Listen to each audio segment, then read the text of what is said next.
Hey everybody, this is GGB. It's time to go over college basketball up to today. Monday edition. We're starting a new week, guys. Let's get it. I hit 4.5 points last week, not to brag, but I hit my goal and a little bit more than my goal. But that's all I needed to hit. I hit it by like Friday. So the weekend was a lot of stress free for me. It was kind of a new feeling. It was kind of cool. But today, since we had no upsets yesterday, we have count them, three games with the ranked teams in them. Now, that might only be two, because I don't know if Ohio State will be a ranked team next week, considering they lost to Iowa this week. But we're going to go on the assumption that they are. So I doubt Baylor and UCLA are going to be the exact same spots they were last week. They never are. But 6 o'clock, we have Indiana, which is at 16-9, traveling to number 18, Ohio State, which is at 16-7. Ohio State favored by 7 points on FS1. So let's start with that game, right? Ohio State sits at the 9-5. They sit at 9-5, right? They're in the 4 spot. They're doing great. They're in the 4 spot right now, but a loss could drop them out of that. They sit behind Purdue, which is the 1 spot, and Wisconsin and Illinois, who are tied for second and third. Illinois is, technically speaking, in third with a worse overall record than Wisconsin does. Ohio State sits at 9-5, a little bit better statistically than Rutgers, 10-6. Ohio State with a win stays there. They're at 10-5. They're 1 game in the loss column ahead of the Scarlet Knights. Ohio State with a loss could fall to 9-6, which would put Rutgers back into that 4 spot, and Ohio State would drop into a tie at 9-6 with Michigan State. Michigan State would sit at 18-8. Ohio State would sit at 16-8. So technically speaking, they would have lost the tiebreaker. The tiebreaker would not belong to Ohio State. So technically speaking, they could fall from 4 to 6 with a loss today. On the other hand, Indiana, you're looking at it. Indiana with a win can move to 8-8. That's not moving up anywhere, but it would be right behind Iowa and Michigan. Michigan's and Iowa both sit at 8-7. Michigan's next game is against Rutgers on Wednesday, and Iowa's next game is against Michigan State on Tuesday. So we'll see how those 2 games work out. But theoretically, Indiana with a win, you could move to 8-8, and if the Iowa and Michigan both roll your way, you could be in a tie for 7th place come Wednesday. And if that was to happen, you would have a 17-9 record. Michigan would have a 14-12, and Iowa would have an 18-9. So the tiebreaker would go Iowa's way. Iowa would be the 7th seed, but you would be sitting in the 8th spot if that was to roll your way for the Hoosiers. On the other hand, a loss could be drastic for the Hoosiers, right?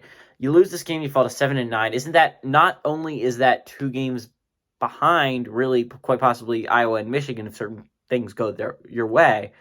If certain things don't go your way, if Penn State wins against Maryland tonight, they also enter 7-9. Now, I wouldn't worry quite yet, because Penn State would only be 12-12, and you with a loss would be 16-10.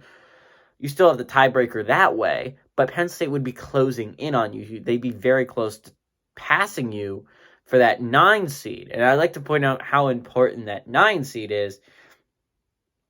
The 9 seed plays the 8 seed, and instead, Penn State could move up a spot and be playing Michigan instead of staying where they are right now and playing Iowa. Now, I don't know if there's a big difference between Michigan and Iowa. I think they're both very similar basketball teams, but Iowa's a team that likely might be heading to the NCAA tournament, and Michigan's a team that's kind of regressing right now. So I personally would rather play Michigan if I'm as a Penn State fan. So I'm kind of rooting for an Indiana loss tonight, not gonna lie. That would really help out Penn State. So Penn State fans, Michigan, Iowa fans, all kind of rooting for an Indiana loss tonight, an Ohio State win. Rutgers and Michigan State fans both hoping for an Ohio State loss with an Indiana win.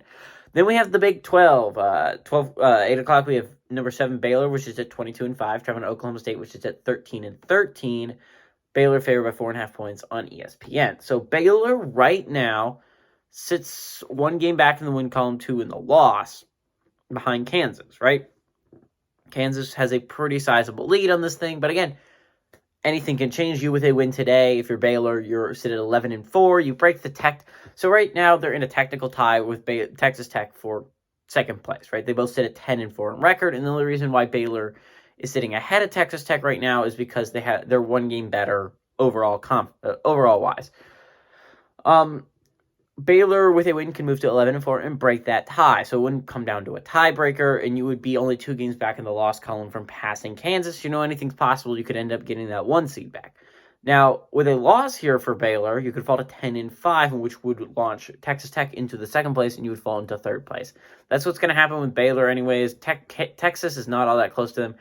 Oklahoma State, on the other hand, it's an interesting basketball team. Right now they sit at 6-8 and in a tie for 5th place with Kansas State. They just beat Kansas State this weekend. It was a close overtime win for the Cowboys.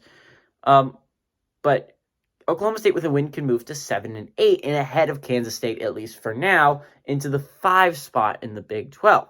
Oklahoma State with a loss could fall to 6-9. 6-9 would drop them out of the tie. And if TCU was to win their next game, which is against West Virginia tomorrow, they could fall behind TCU as well if you're looking at it. TCU sits at 5-7 in conference. They could move to 6-7 in conference with a win. Oklahoma, by the way, TCU with a win passes Kansas State no matter what. So that's not what you're rooting for. If you're Kansas State, you're not hoping for a West Virginia loss. You're hoping for a West Virginia win, actually.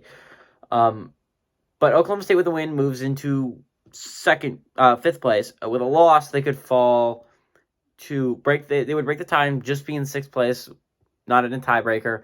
Or they could fall to 7th place with a TCU victory. Anyways, that's what's going to happen tonight in the Big 12. If certain things fall your way, if Kansas State, you're going to be rooting for Baylor, and then you're also going to be rooting for West Virginia to upset TCU later. Then we got Pac-12. At 8 o'clock, we have Arizona State, which is at 10-15, traveling number 13 UCLA, which is at 19-5.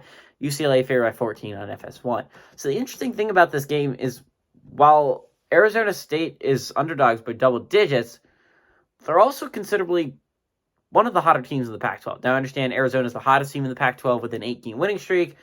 Colorado's also very hot with a 5-game winning streak, and USC is very hot with a 4-game winning streak.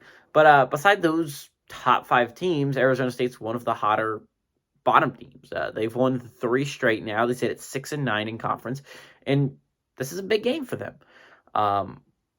This is a chance to prove whether you're for real or not. You beat UCLA at home. Can you do it on the road? Because Arizona State's always been a little bit interesting for me, right? Obviously, they're not an elite basketball team. Obviously, they're at the bottom of the Pac-12. But they're good enough. Arizona State's been that team that they could have beaten Arizona a couple weeks ago. They could have beaten USC a couple weeks ago. They could have beaten UCLA. They did beat UCLA in triple overtime. Can they take that next step? I mean, they've been so close so many times. They obviously took that next step against UCLA. Can you prove you can do it consistently for the Sun Devils? They obviously have the talent there. They crushed Oregon last week. Just like owned Oregon. Oregon's one of the better teams in the Pac-12. It really is kind of interesting here. But UCLA with a win can move to 12-4 into a tie for second place with USC. Now, USC would still have the tiebreaker with a 23-4 overall record. You would have a 20-5 overall record. With a loss, you could fall to 11-5. Still not as bad as Oregon's 10-6. It's 1 game behind you, by the way. But Oregon gets a shot at you this week, so I wouldn't want that. Oregon would be playing for an actual chance at third place, and you'd be putting yourself in a bad position for UCLA. You're not going to drop any, though. Arizona State, on the other hand, they're not going to move up or down. Washington State, though, was giving them an excellent opportunity. If Arizona State was to win this basketball game, they move to 7-9 in conference. Washington State would sit at 7-8 in conference, right? They would only be 1 game back in the loss column from passing Washington State, which would be so huge for the Sun Devils team. Again, I never thought they were going to end up passing. I forgot who they were behind. I think it was Cal. I never thought they were going to pass Cal because they were like 2 or 3 games back. And they didn't seem to ever be going to be able to win a basketball game. But credit to them, they passed Cal. Although that says a lot about Cal just crumbling. Now they're in second to last place. Only team behind them is the horrible Beavers. Just Oregon State's so horrible this year. They're 1-14 in conference. They are just atrocious. They've lost 12 straight.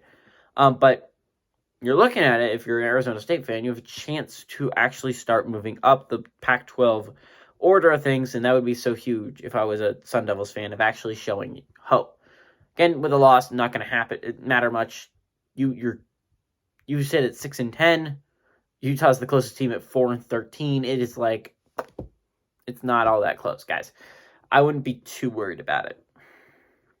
But what team do I think is going to pull off the upset of the day? So I've been going back and forth on this. I think Indiana has all the talent there to upset Ohio State, but they haven't been playing well, and they've had their chances as of late. I don't know if they're going to be able to like actually take advantage of them. And I got to be honest, as a biased sports fan, I'm not going to pick Indiana because I'm not going to pick a team that I want to lose to win a basketball game. Because as a Penn State fan, it would actually hinder me for Indiana to win this one. You want Indiana to lose this one. So I decided to narrow that one out, and then it was between the two. And I decided, there was a show I've been watching recently, and they started quoting this a lot. Bigger risk, bigger the reward. I'm going to take that philosophy to heart. And it's Arizona State over UCLA. I have to pick it. I understand it's a risky pick, and it really is it's a really risky pick. But you're looking at it, the only team that's really had Baylor's number is the two top teams, Kansas and Texas Tech, right?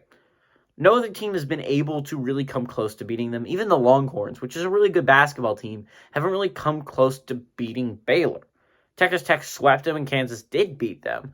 So, I mean, like, you're looking at it, like, I don't know if another team can beat Baylor. So I don't think it's a smart move. Actually, they're 10-4 in conference. Who's their other loss to? They obviously lost to Texas Tech. They lost to Kansas. They lost to Oklahoma State. Oh, so I forgot about that game. Oklahoma State did beat Baylor on January 15th. I forgot about that game. I don't remember it happening. I kind of remember it happening now. So Oklahoma State can beat them. I was wrong about that. But I'm going to stick with it. I kind of want 1.5 points, and I feel like we have a decent shot at this, guys. We have a decent shot. I think Arizona State's a really solid basketball team. Okay, Oklahoma State's not playing for much, guys. Remember, they were banned from the NCAA tournament. So no matter what they do, they can't make it to March Madness. So I don't even know what you're playing for at this point, just to ruin other people's seasons, I guess. But I think Arizona State's the team. I think the Sun Devils have a really good chance of doing some damage in the Pac-12 tournament this year. I think they could be last year's Oregon State. But everybody, this is GGB saying adios amigos and go Sun Devils.